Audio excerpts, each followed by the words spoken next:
All right, so welcome to the Game Theory Podcast, Complex Systems and Game Theory Podcast. We're joined today by a bunch of the Multiverse crew here. Thanks for coming, everyone.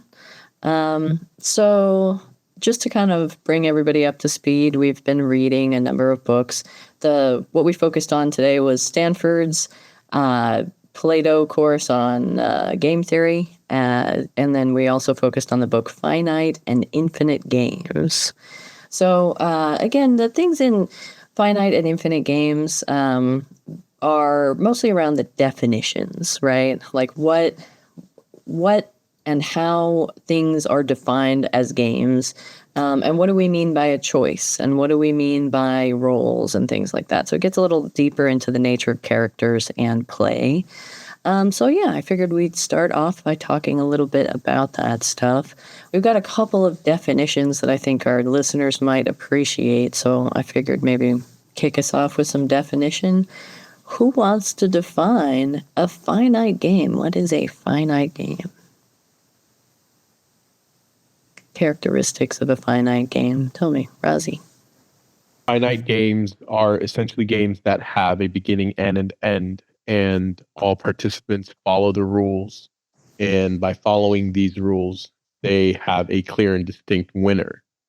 So a finite game essentially is any kind of situation where someone can earn a title for achieving the end result of that game. Great. Awesome definition. And so in contrast, what is an infinite game? Who wants to define that? There's no end purpose. You just keep playing. The people might change, the rules might change. Punch. Yeah, exactly. Anyone have any other follow-up thoughts?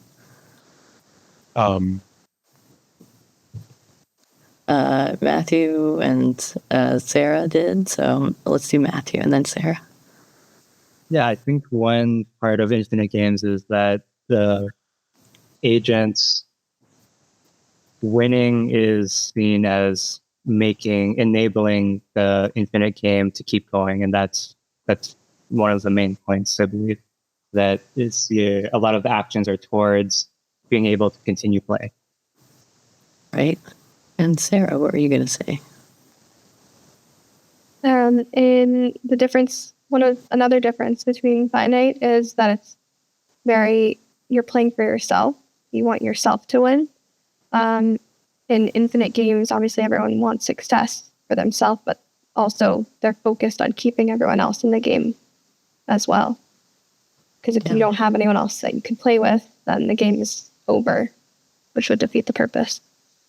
Right, exactly. And Razi, what were you going to say? I'm mute. Sarah said it already, so. No worries. Yeah, exactly. These are great definitions of finite and infinite games.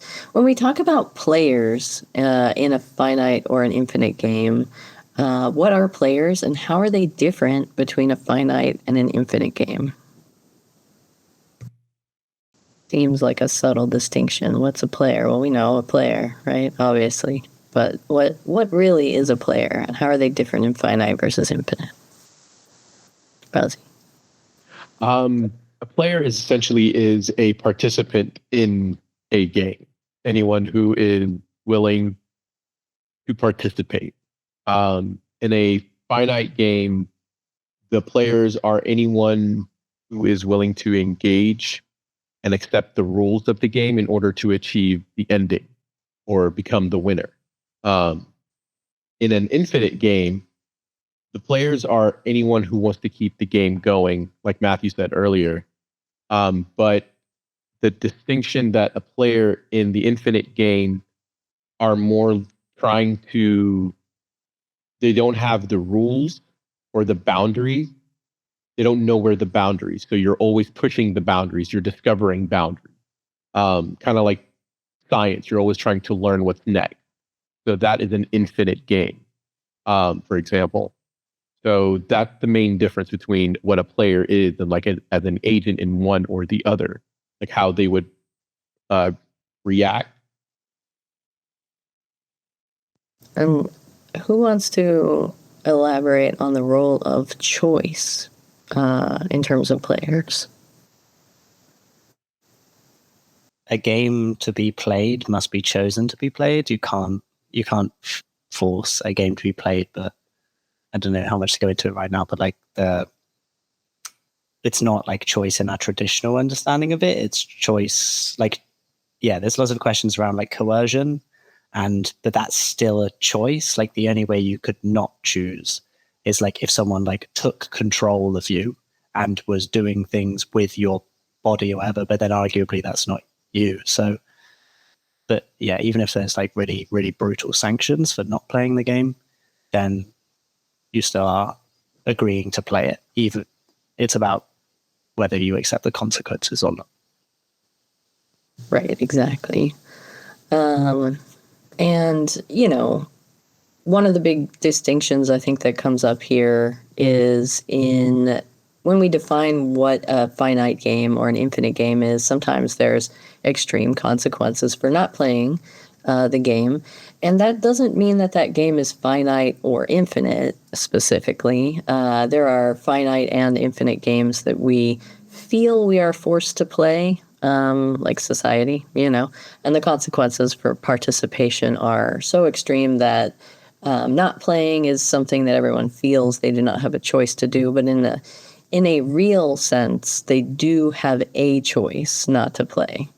And so whoever does, in a sense, freely choose to play is in a game, by definition, not by, you know, moral reasoning, right? So, and it does start to get kind of tricky because we start to talk about morality pretty quickly, right? Or choices that could be thought of as moral or immoral in the context of then something that we're calling a game, right? And so there's this sense that what we're doing is trivializing some elements of our lives by calling them games, right? For example, can anyone think of an example of a game that's described in the Finite and Infinite Game book that doesn't feel like a choice, really, you know, or is like a really consequential game in your life? Life, the game of life, it feels like the infinite game that can be finite, that is finite because there is death involved.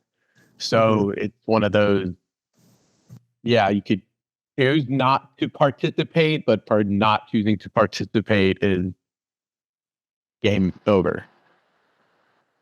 Yeah, that's the most like high-end example.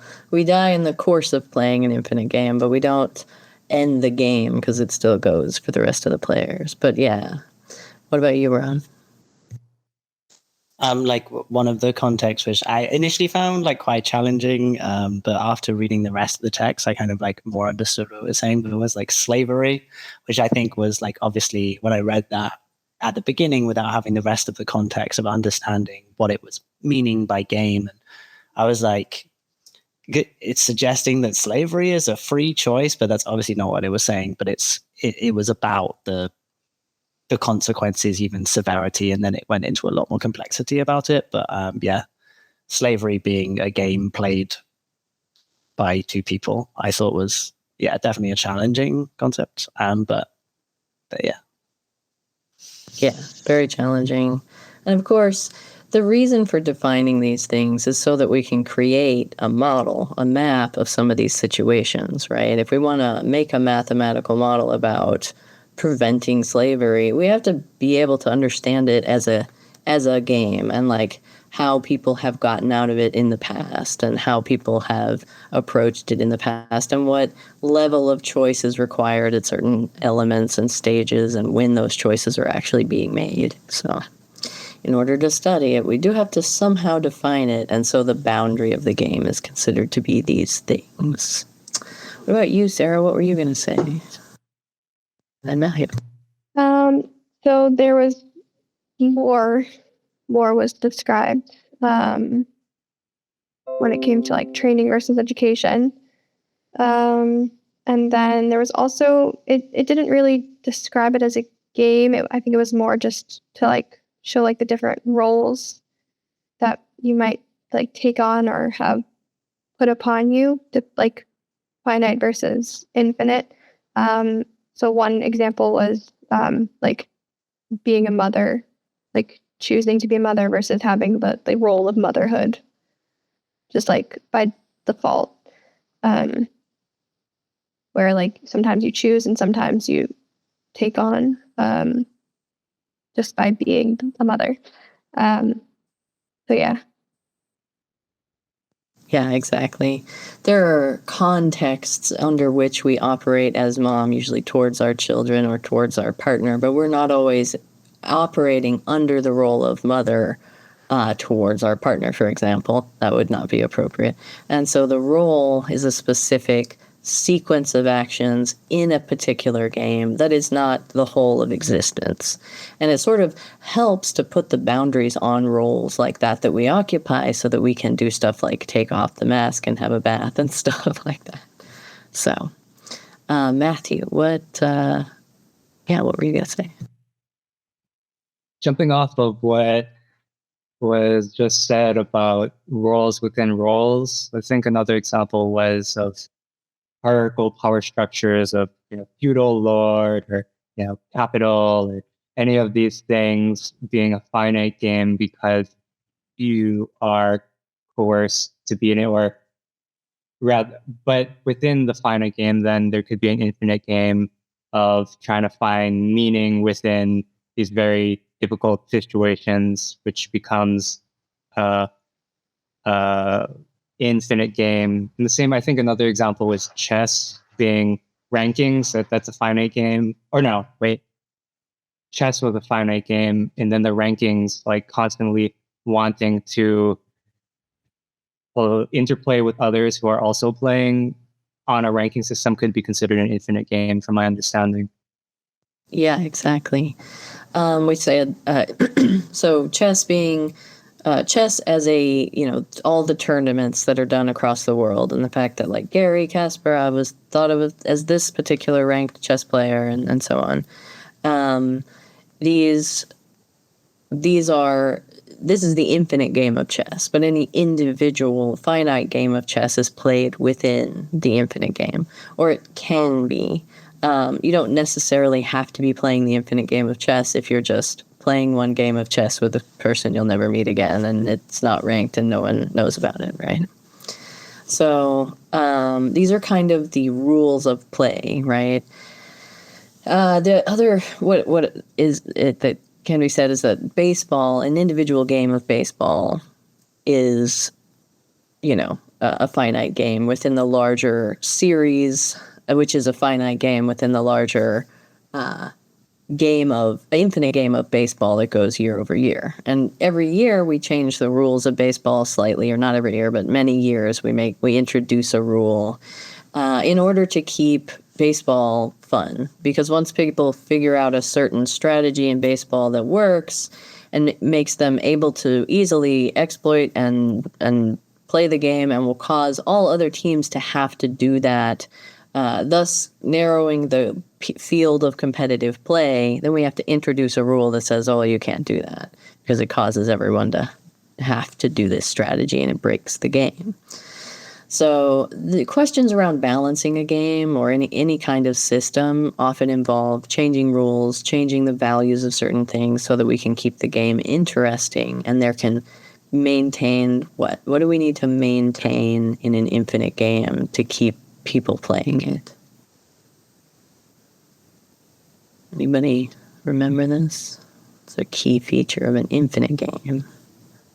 It must be maintained. Yeah, Rowan?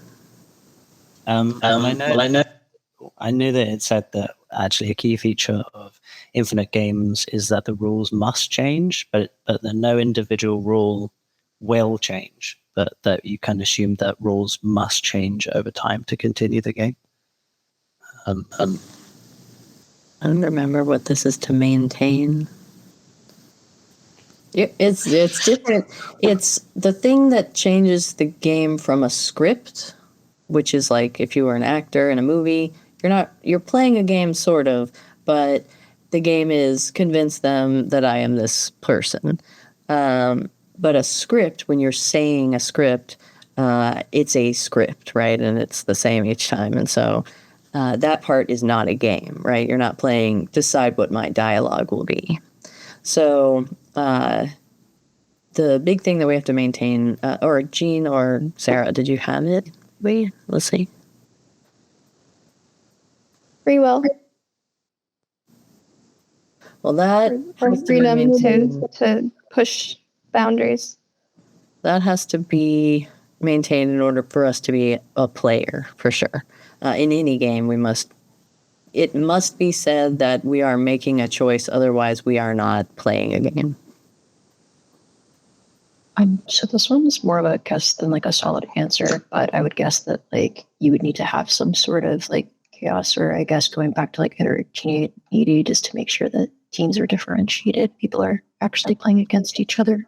Yeah, exactly. I was looking for the word surprise, but chaos or uncertainty is the other thing it's another word for it. That's we have to have an uncertain outcome. Otherwise, it's not a game. It's a TV show or a movie that we're watching, essentially. TV shows and movies are not games, but there is a game that we play with the actors within those TV shows. So it's sort of like the difference between theatrical and dramatic play, right? Theatrical, we're just executing a scene. Dramatic, we don't know what's going to happen next. There's uncertainty. Gee, did you have a thing you wanted to say or a thought? Just along the lines of TV shows, like I've been watching a like 10 season long like comfort TV show that just revolves around like, you know, criminal of the day or whatever. Not that I'm a huge fan of that, but I'm a huge fan of the structure. Like each character has their like the thing that they say like, hey, agent, blah, blah, blah, go do this. This case is blah, blah, blah. Like the breakdown is always the exact same. And that's why I like sticking by it. But I think the other day they had an episode where it opened normally and then they suddenly cut to like videos of the IRL cast being like, hey, we were originally going to do this, but COVID actually put production on pause. And so this time we're going to try to finish out the episode in a new way. And I was like, oh God, like, no, this is different. But it also kept me more engaged because normally I would have just been tuned all the way out. But yeah, it was a little bit of spiciness. Exactly. That is an excellent point, which is that's the thing that keeps the game interesting. And interesting in a formal definitional sense, as in something that continues you're motivated to follow because you don't know how it will end.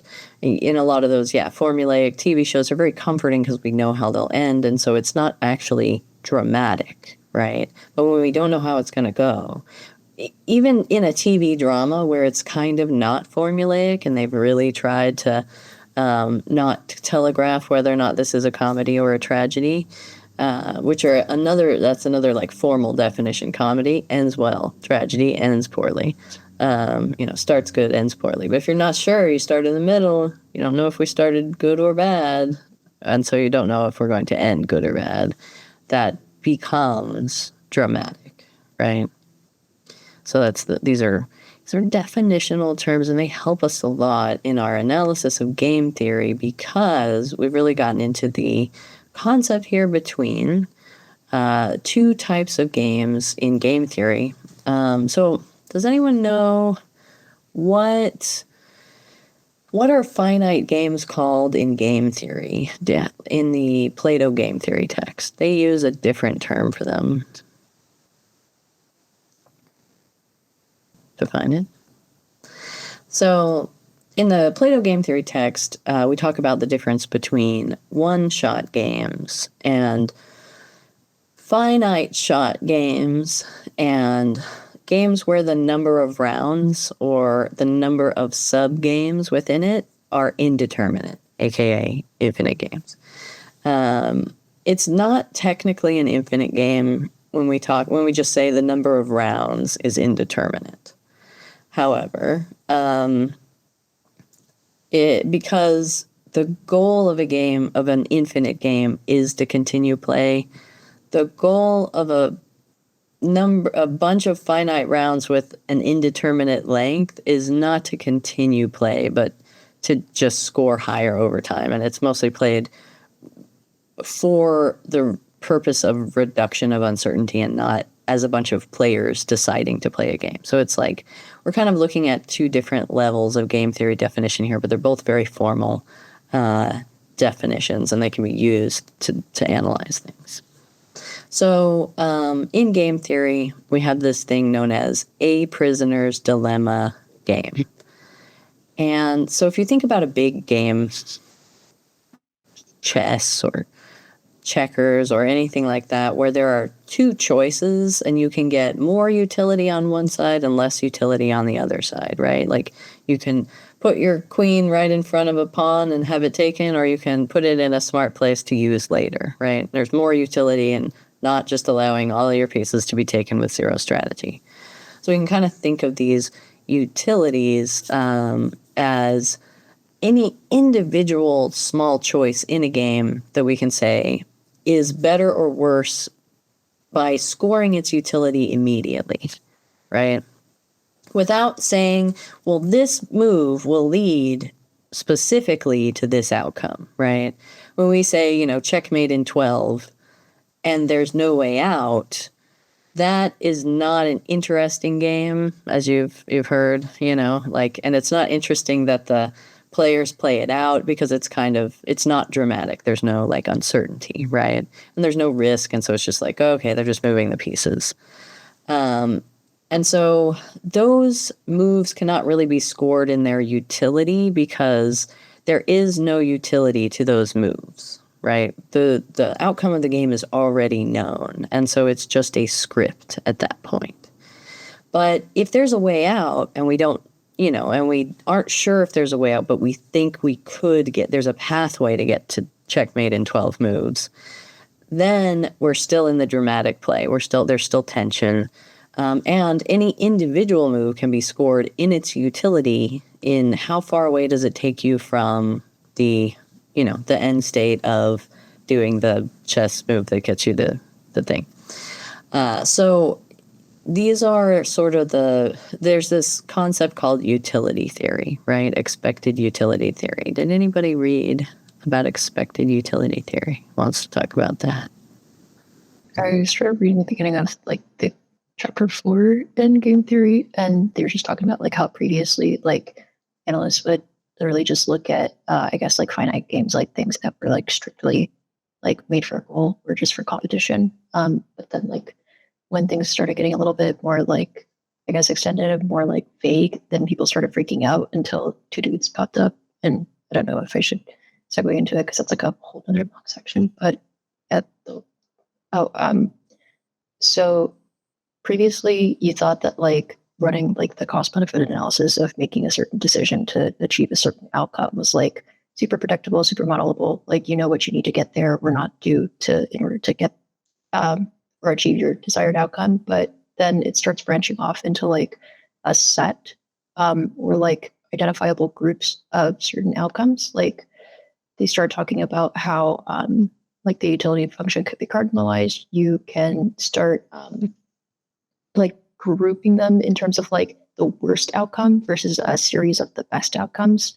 And so you can now have a choice between picking something that would get you something in the best outcome or just trying to avoid the worst outcome. So you have different directions, and it's not just a purely best option thing.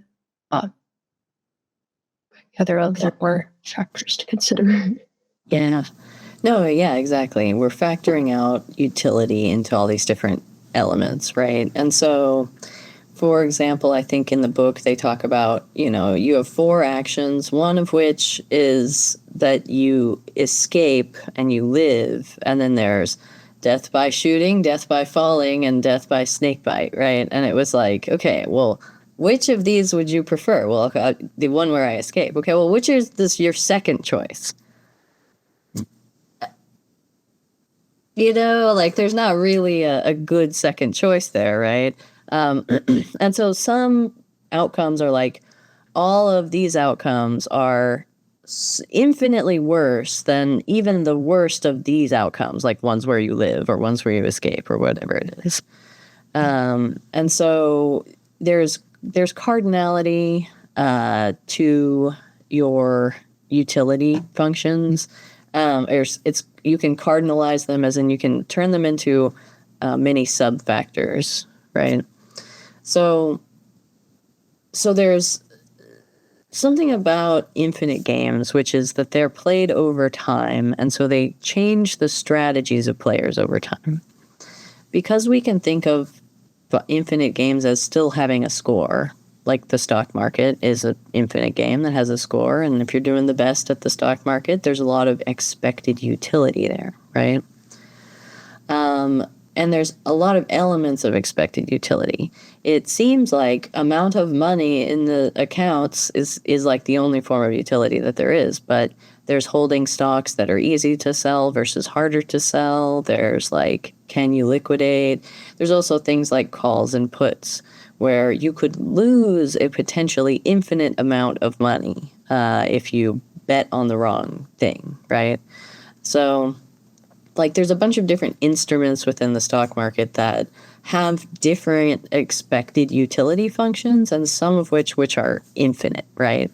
If a company's out of business and you're just left holding the bag, and a whole bunch of people have like this whole bunch of stock things, and you are obligated to buy them, they could charge whatever they want for them and kind of leave you holding the bag, and you're gonna not be able to pay it, and so you have all these infinite consequences, right? When you can nope out of the game and just like, fly to Bermuda and try to disappear, right? There's options there, but the consequences are pretty severe for some of these specific actions, right? Like the people who shorted GameStop, they had a expected utility, and they didn't get that expected utility, and other people did. And holding versus not holding calls or puts on GameStop like have expected utility functions. And they talk about this a lot on that. If you've ever seen a video about the giant GameStop thing, the game theory of hold versus sell over how much time is really the question. It's not buy versus sell, because at some point you're not just going to hold on to it forever. You're going to sell at some point. So it's really when. So this is where we start to approach the difference between a prisoner's dilemma game and individual prisoner's dilemma game, which selling or buying a stock can be considered, or holding onto a stock. For example, with the GameStop thing, holding was considered cooperation, whereas selling was considered defection. And if you defect, there's a minimum amount of damage. You get to sell at the price you're at, and you're good, and you get to leave. Potentially, that's a lot. It might be less, right? And maybe you sell for less than you put in, right? And so there's an expected utility that changes every turn of the game, which is like every second of the game is a turn, And so this was a daily prisoner's dilemma that everyone kind of had during the GameStop thing, where they had to defect or cooperate, right? But we didn't have the same situation in that no players thought of the other players individually. They weren't like, oh, well, Dave defected, and therefore we don't like Dave, and we're going to defect against Dave now.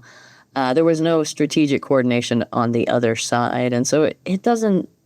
Not everything decomposes really into the prisoner's dilemma, but in game theory, a lot of times we talk about the prisoner's dilemma, and everything like condenses into cooperate or defect, in a lot of cases. So that's kind of where we start to run into the expected utility theory over time, and agent or player coordination over time is different than in any individual game looked at in isolation. If me defecting towards you causes you to defect towards me later, I have not made a good choice, right? Whereas if there is no consequence to me defecting other than I only get 1 point instead of 10, it makes no sense for me to not defect if I would get 0 when you got 10 or something like that. So I think we saw this written out in the Plato one, or maybe in a video that I sent out kind of recently about nice strategies versus mean strategies, right? Like over 50 turns, nice strategies win until everyone realizes that it's always 50 turns, and then there's sort of this incentive to defect on the last turn, and therefore on the turn before that, and therefore on the turn before that. So nice strategies only win when the number of rounds is indeterminate, right?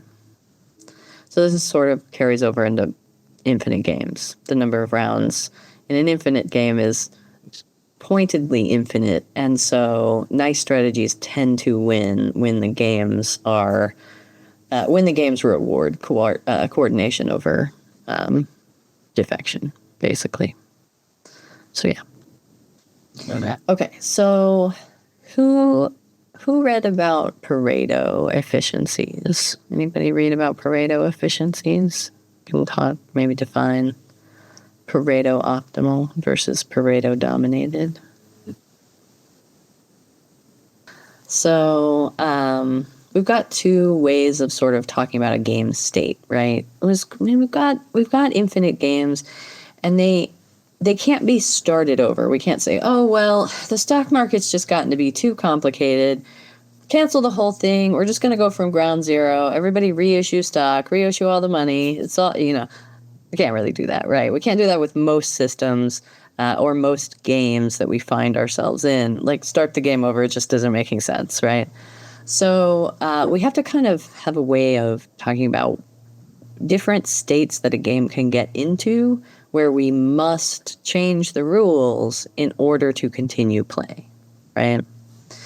So there's these two states we talk about, Pareto optimal and Pareto dominated. A Pareto dominated state is one where some actions can be taken to improve the conditions for some agents without reducing the conditions for the other agents. So some agents can have utility improved, but other agents won't lose utility due to that. And then we have Pareto optimal, which is where it's a game state where no actions can be taken, where one agent will gain and another agent won't, as a consequence, lose, right? This doesn't mean equal or everyone is happy or it's a specific form of optimality, which is really just, if we change it, some people will get angry and other people will be happy, right? And so all players may not agree to the rule change. And that's the problem that is being stated when we say we're in Pareto optimality, right? Is we can't change it without upsetting some people, and they'll feel like they're losing, even though these other people will gain. It's sort of exemplified in NIMBYism, right? Not in my backyard. So we need to build a new waste treatment plant. Everyone will gain because the waste treatment will not be a problem. However, some players will lose because the waste treatment plant must be placed in their backyard. And so we can't make any moves that won't cost some players something. And those players will not agree to the terms of the game if they do that, right? This is also demonstrated in, protest actions, right? Protest actions are a group of players seeking to change the rules of an infinite game by lodging their intent to remove themselves from play or stop play entirely in order to have the rules changed. And that's available in some games, but not others. But society, we have that thing, right? We have that choice to take that action to say, hey, we are not playing this specific infinite game. You will not be putting, and this is, people can go camp out at the site where they were going to build the thing, right? And so the rules of the infinite game of society are, if someone's building a thing there, you can't stand there and stop them. Those are the rules of society. But we've chosen, hey, we're not going to do the rules of society, like don't build a pipeline here, something like that. So, Pareto optimal situations, again, not always good, but often what players will defect from the game or like leave the game for, if they feel like they were Pareto optimal and then now they're losing due to a game change, right? They may not agree to continue playing. So this is always a thing. Enacting a law, enacting, a rule, passing an executive order, making a regulation change. We risk that players may choose not to play, or that there may be departures from the field of play.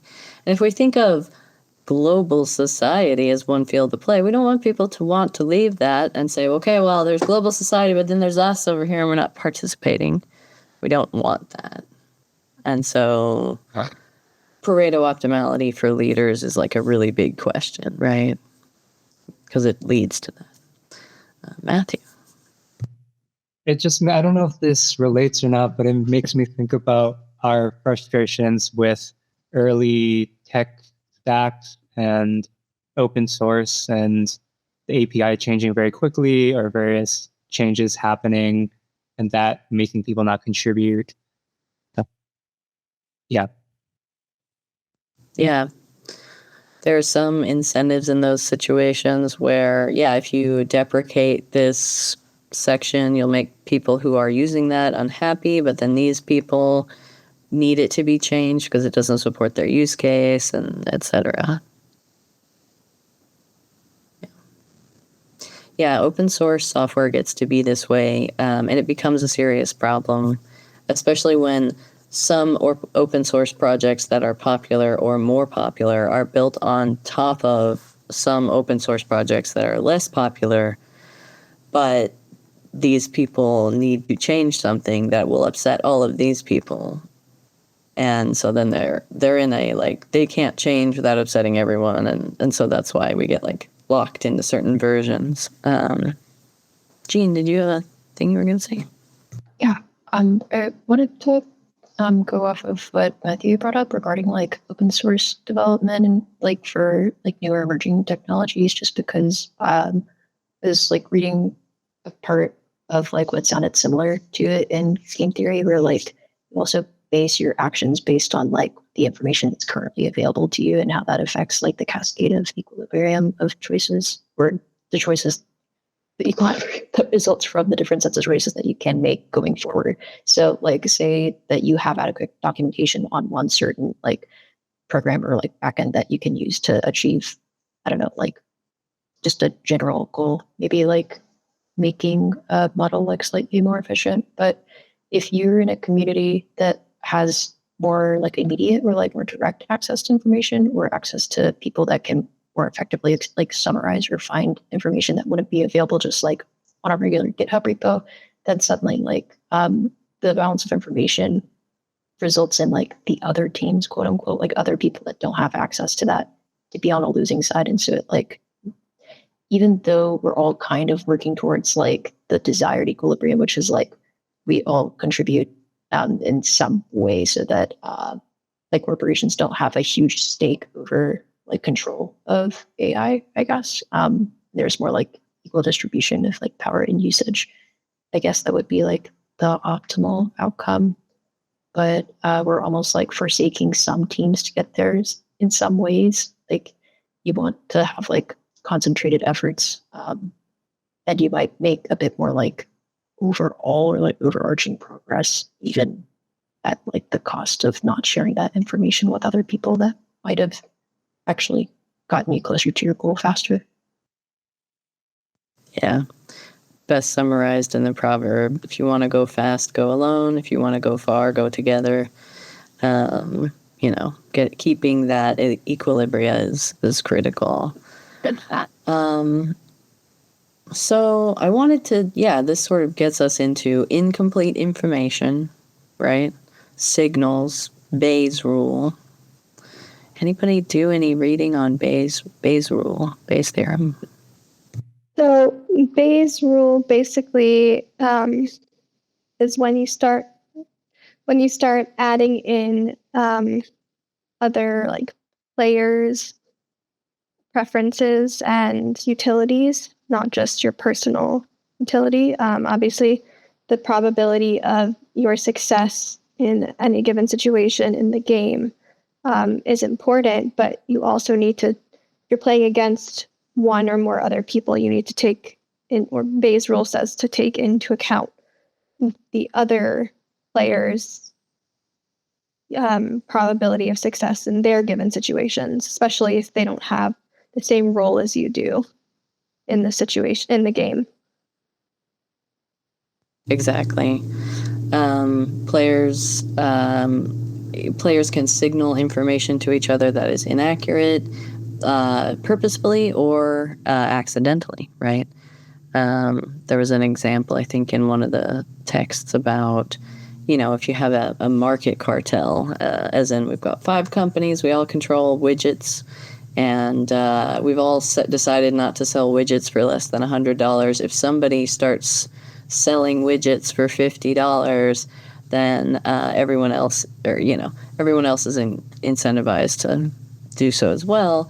But you might see a drop off in your sales and think that it means your competitor has begun to sell widgets for 50 instead of 100, and then you're like, oh, well, then we're going to do it. And so you inadvertently, through misreading or miscommunicating, set off the chain reaction. This can be also a thing in, nuclear war and things like that, right? Just like inaccurate signals can cause chain reactions, outcomes no one intended.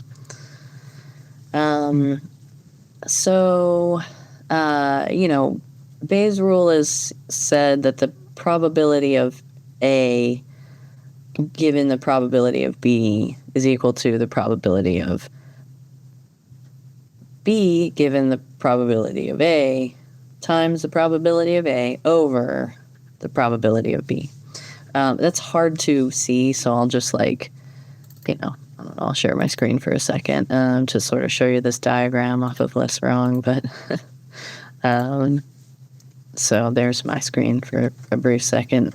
We'll just cut this in with a title card. But this visualization really helped me. This doesn't help me. I look at this and I'm like, okay, great. But the probability of A is this. The probability of B is this. It's not B plus A. It's the probability of B given A and the probability of A given B. And so it's actually this square. And so if you find out, you have symptoms for a problem, and then you go get a test for that problem, and the test says true, yes, I have that problem, it's a high probability that you have that problem, right? If you don't have the symptoms, but you do have the test, and it says yes, the uncertainty here will tell you how big is this square, right? We don't know what that overlap is unless we know the probabilities of both, right? So if you have a very low, I don't have symptoms, but the test said I had this problem, the chances that you have the problem are not 0, but they're not 100 either. And that's what's important, is for us to look at these two things. There's independent probabilities of A and B that are independent. This test detects it at 80% accuracy. And people with these symptoms have the problem at, 40% accuracy. But then those overlapping would give us the actual thing. So that's Bayes' rule. Now, when we're looking at things like deciding what strategy to do in a game, when it is about deciding whether or not, we don't know what the strategy of the other agents are in this game. In the players, they can give us signals of what they say that their strategy is going to be, but that isn't perfect information. We don't know if it is their strategy. We can't look at their source code, right? So in this situation, we have to apply a lot of Bayes' rule if we're going to do accurate strategy, right? Is we have to look at, okay, given these behaviors, does it imply an intent to cooperate or defect? And it's easy for us to sort of do in a binary, like when we like to decompose games down to cooperate or defect, because if we think of a game as a series of those things, it's easier for us to apply Bayes' rule to any given sub-game that we're playing, right? So we can look at the signals towards, like, how has this player performed in the past? How has this player performed in the past in response to defect, right? And then how has this player performed in response to cooperate? And like, these are 3 signals that we can get.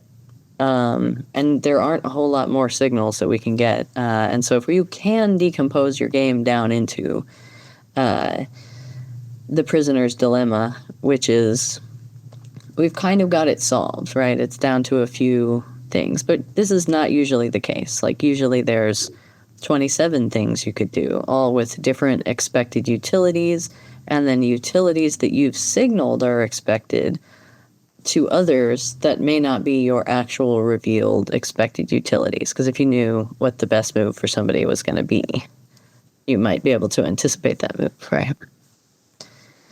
So this is Bayes' rule, and we can kind of dig a little bit more into Bayes' rule, I think, in the next episode, because it comes into risk and uncertainty and how do we balance that.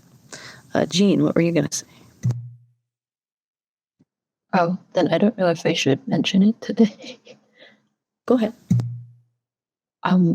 Just since we're like going into how like chains of actions affect like outcomes, I was trying to get like an idea of the difference between, or not the difference, but like how the Pareto principle interacts with the Nash equilibrium, or at least like how they say it in the game theory book, which is like correlated equilibrium, and how that kind of differs to sequential equilibrium, which is the whole like going down a step of like player actions and how that influences like strategies going forward. But I thought it was kind of interesting that you could probably, at least at certain snapshots, at certain stages of people deciding to take actions, have an identifiable set of like beliefs that they already have, what they already think is going on, and what their strategy has been established to be. So like after one player takes a turn, then the other player, depending on like what they know, can decide like what to do next. So you can almost like localize their profile in that certain step, but it's not possible for like the rest of the game, because obviously you don't know what the next player is going to do. You could probably predict it, but especially in like with agents, when they're allowed to, I guess, change what their strategy is going to be based on like information that either a user gives or like environment throws back. It's like, hey, you don't have these dependencies. Sure, like that kind of changes how shit's going to fold out. But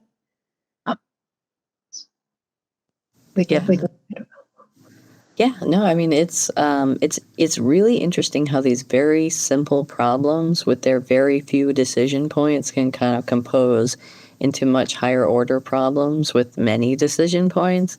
And then when you break them down, they're really just like, well, if we go down this route versus this route, this or this might happen. And there is quite a bit, I think, in that second chapter chapter 4, I think, that talks about the different branches that you can go down and how complicated the branches can be.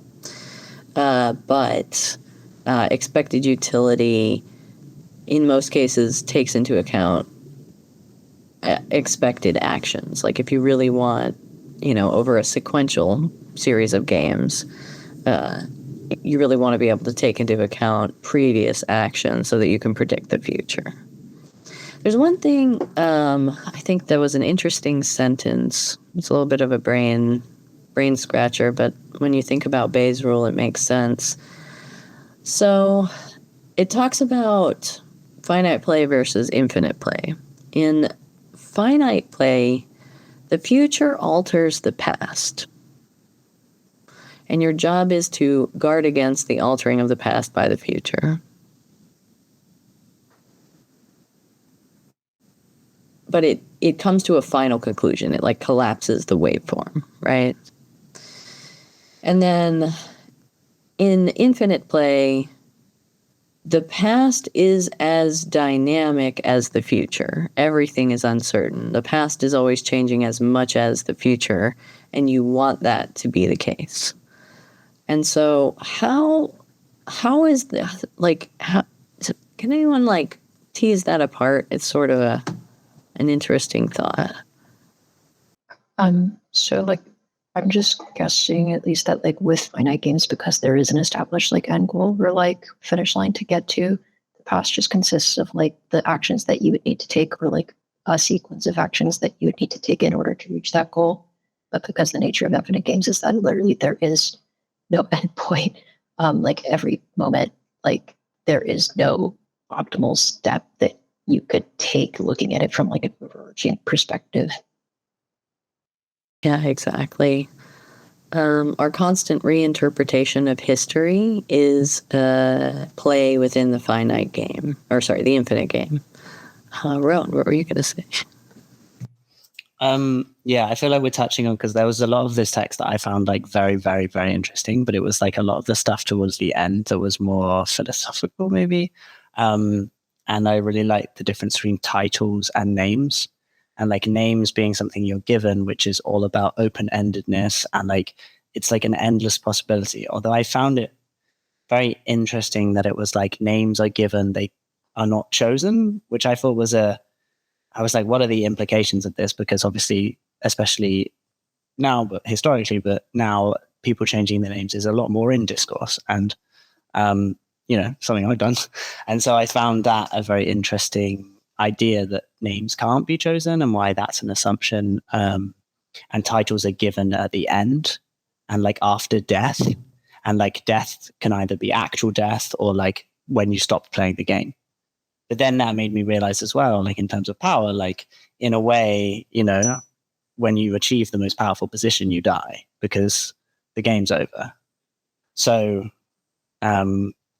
yeah, I took loads of notes from the ending and stuff. I found like some of it very, very like kind of haunting and beautiful and stuff. There's stuff about like the great silencing, and like it brought me kind of to tears. Like I thought it was just very like the thing where it said, evil is the termination of infinite play into unheard silence. It's the total loss of all listeners. I thought was just like, oh, and then obviously it went into very specific and kind of like gruesome and sad examples, but yeah, I thought it was really beautiful. Yeah, thanks. That was really it's a beautiful statement. I got goosebumps hearing it again. So yeah, yeah. There's a lot to this thing. I mean, I think in terms of identity, a name is an aspect to a relationship, right? To some people, my name is Mom, and to some people, my name is Liz, and my mom calls me Elizabeth, she says. And so these are names that are given to me. I also had some childhood friends called me Lizard Breath. And like, I didn't choose those names. And I could go and introduce myself as this or that. But it's kind of up to the other people to decide to play, right? In a literal sense, you have a choice not to accept someone's moniker and give them a new one. Like, they're not going to appreciate it very much, and they might not respond, but in your head, you're allowed to label them whatever you want, and you can say it out loud as well as any other person can. And so it's an interesting definitional way to look at names, because in accepting someone's chosen name, we form a relationship based off of that identity that they've constructed, right, for themselves. And so we choose to participate in their chosen identity, which is a certain form of an infinite game. Whereas a game where you decide to reject all of someone's chosen identity is a different sort of game. And both of which are freely chosen by the players, right?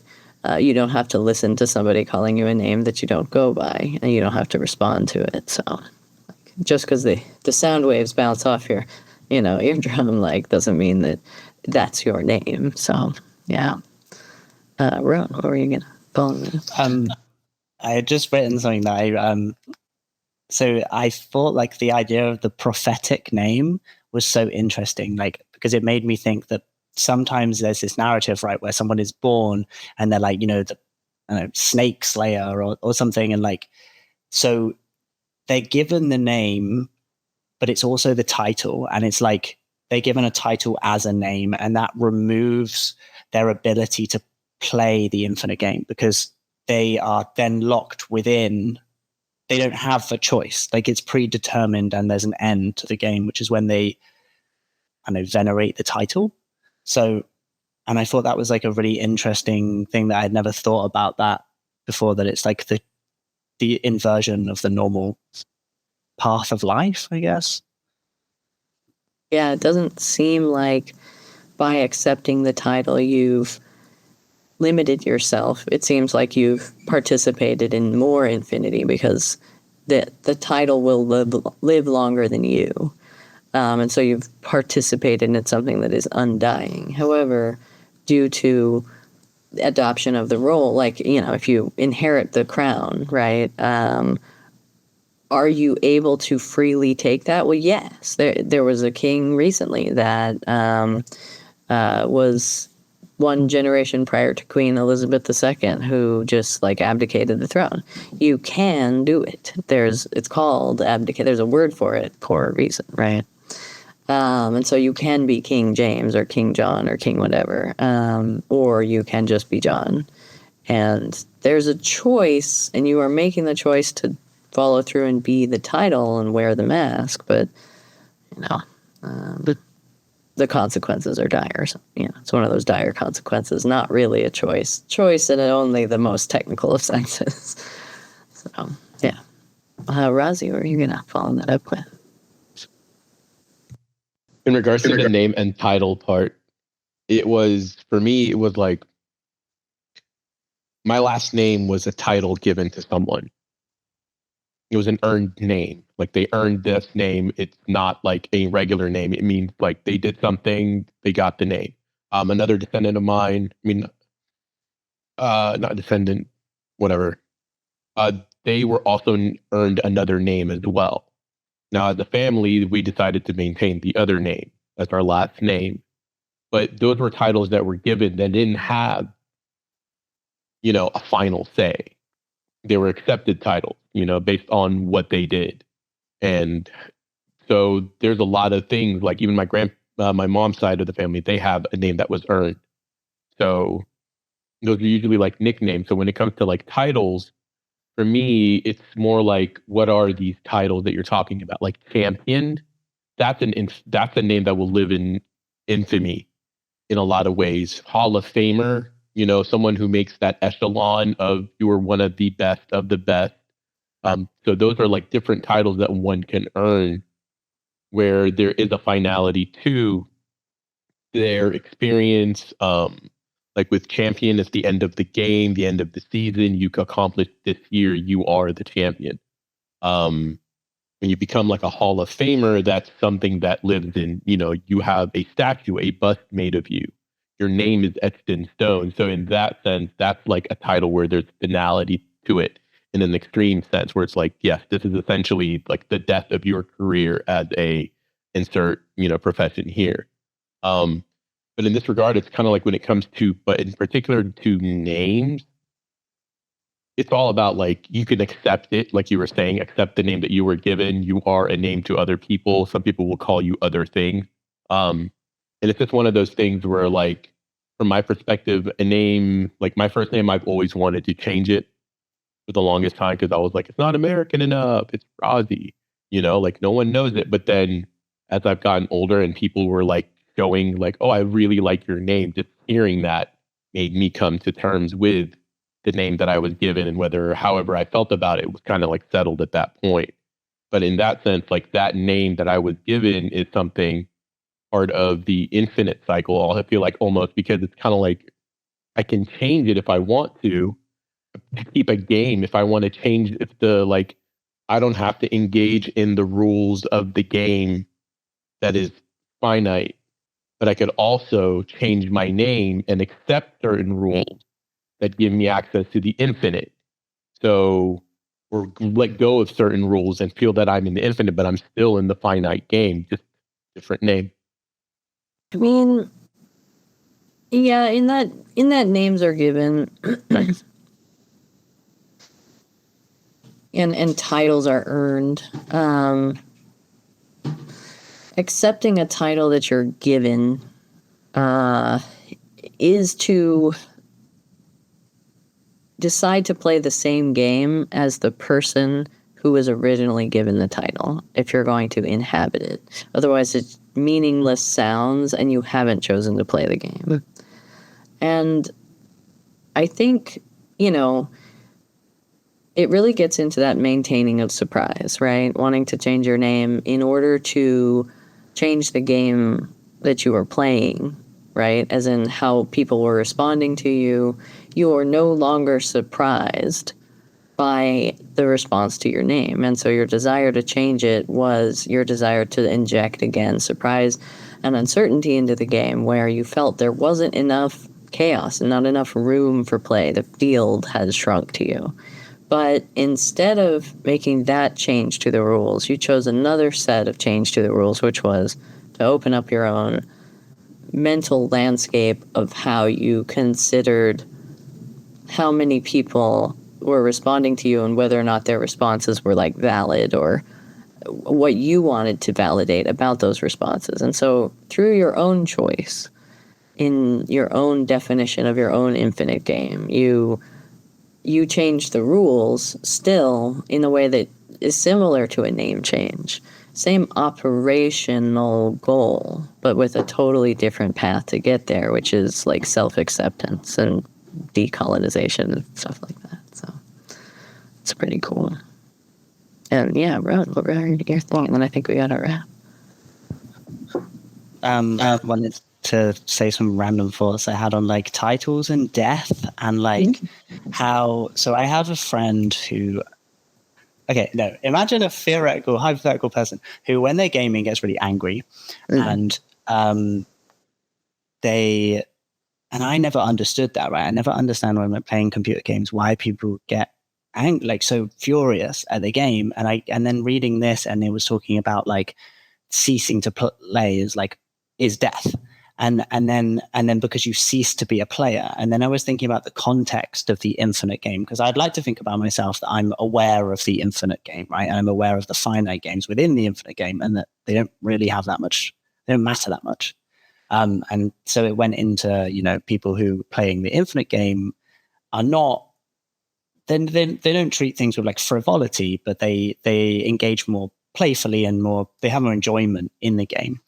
And then obviously you can apply that to a lot of other things like social status and things. But if you understand those as finite games, then you invest in them less because, you know what I mean? But yeah, I just thought the thing about like people getting really angry whilst playing like games, like actual games, was like really interesting, and it made me understand it a bit better in that. Yeah. Yeah, it's about involvement, engagement, emotional investment, and the veiling of the mask, right, that we've put on ourselves to play the game.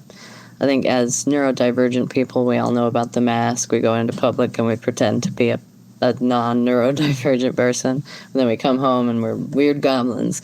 And like the taking off of that mask of the player of society is, I think, so foundational, I think, to anyone who's ever been marginalized, of the taking off of the I'm not marginalized, I'm just normal and the same and not experiencing any problems.